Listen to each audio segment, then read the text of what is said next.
Welcome back to Warhammer 3, starring Boris Ursus, who, if you don't know, has one of the hardest campaigns in the game. I didn't know this as I'm basically brand new, and after my Cathay run, I got cocky. I picked him as a lord for a new video, set that bitch to legendary difficulty because I didn't know any better, and proceeded to get my teeth kicked in 5 times. So, on my 6th attempt, I humbled myself, lowered the difficulty to very hard, and started my shift at the ball crushing factory. Now, if you're unfamiliar with this game, you might be wondering, what makes Boris so difficult? Well, you spawn here in the Chaos Wastes, a cold, veritable shithole where you're surrounded by demon lords hell-bent on dogpiling you. You start off by being at war with the Khorne faction, although that is the least of your worries because to your east, you have this guy, Archaon, the Ever-Chosen, who is literally the war host of the apocalypse and your neighbor.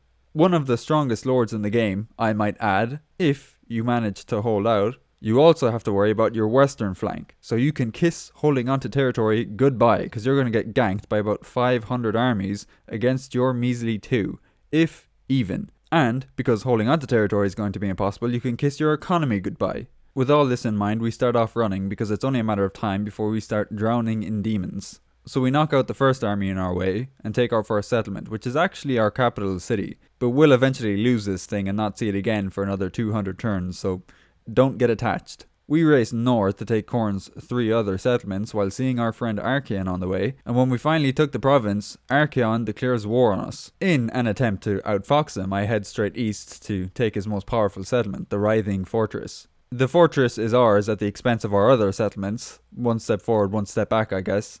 Adding to our problems, another Khorne faction, whose strength rank 4, tries to extort us of our valuable gold. We naturally tell him to kick rocks and he declares war on us. Meanwhile, all of our former settlements get razed by Archaon and his goons, so we're finding ourselves in less than ideal working conditions. To rectify this, we're building up the Writhing Fortress as much as possible, building up walls and raising an army there to defend it, while our main Boris army tries to claw back some settlements to the south. Also, did I mention we were declared war on, again, by the Legions of Chaos? If you weren't counting, we're now at war with 6 factions, which is bad.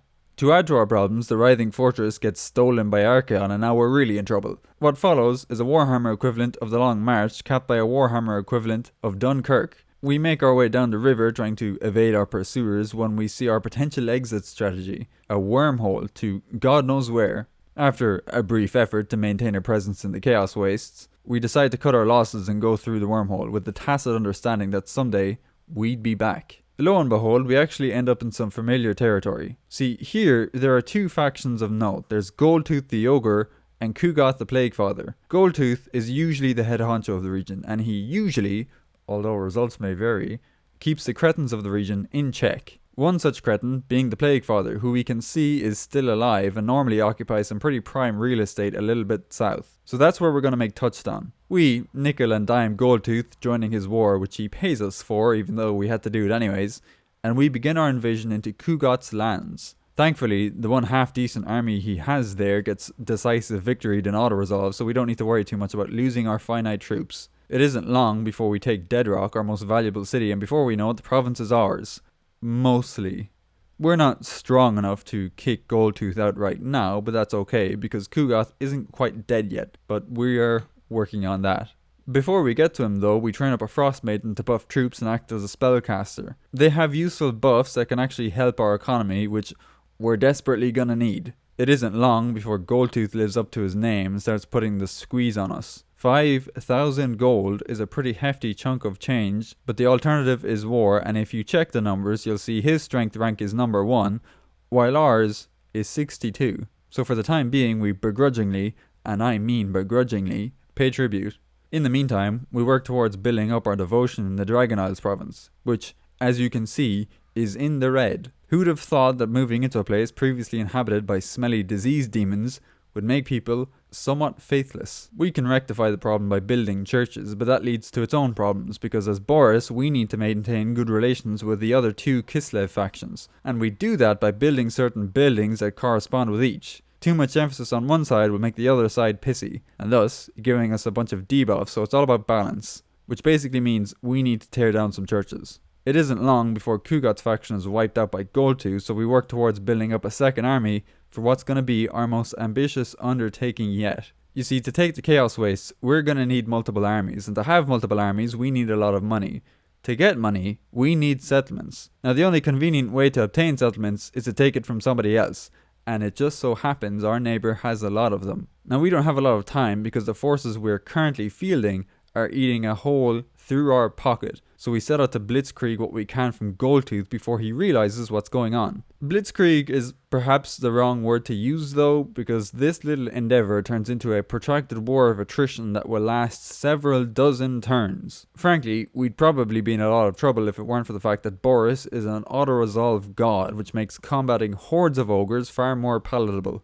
It's also worth noting I have every crisis event sent to go off around turn 100, which means our area of the neighbourhood is going to get a lot more tense all very suddenly. While I was carving my way through Goldtooth's territory, it happened. Every crisis event went off like a grenade from dwarves to vampires, putting yet another obstacle between me and my goal of killing Archaon. Since we've penetrated so deep into Goldtooth's territory, we've come into contact with angry dwarves, but it's no problem because 60 odd turns of nation building has made us somewhat more powerful.